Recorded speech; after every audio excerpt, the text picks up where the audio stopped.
நம்மக்கிட்ட வந்த கோழியில் ஃபஸ்ட்டு இந்த பெரிய கோழிக்கு வந்து லைட்டாக சளி இருந்தது. பாருங்கள், கண்டினியூவாக சளி எல்லாத்துக்கும் டப்பு டப்பு டப்பு டப்புன்னு பறிச்சு. இது வந்து வான்கோழி. எல்லா கோழிக்குமே உடனே பரவ ஆரம்பிச்சிருச்சு சளி. சளினா கண்ணு வீங்க குறைசா வர ஆரம்பிச்சு. அது பாருங்கள் அந்த கோழி எப்படி இருக்குன்னு. இப்போ மருந்து கொடுத்து ஓரளவு பெரிய கோழியை காப்பாற்றியாச்சு. இப்போ இந்த சின்ன கோழிங்களுக்கெல்லாம் மருந்து கொடுத்துருக்கோம். வெள்ளை கழிச்சல் இருக்குது. இது சளியுடைய அதிகப்படியான இதுதான் வெள்ளை கழிச்சல்.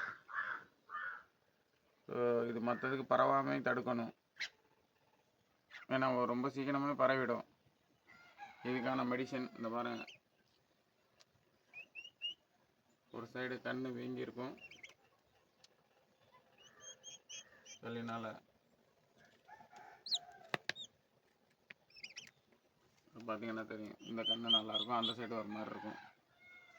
வான்கோழி கோழிங்களுக்கு வந்து ரொம்ப சீக்கிரம் நோய் பரவும். அதை நம்ம ஆரம்பத்திலே கண்டுபிடிச்சி கட் பண்ணணும்.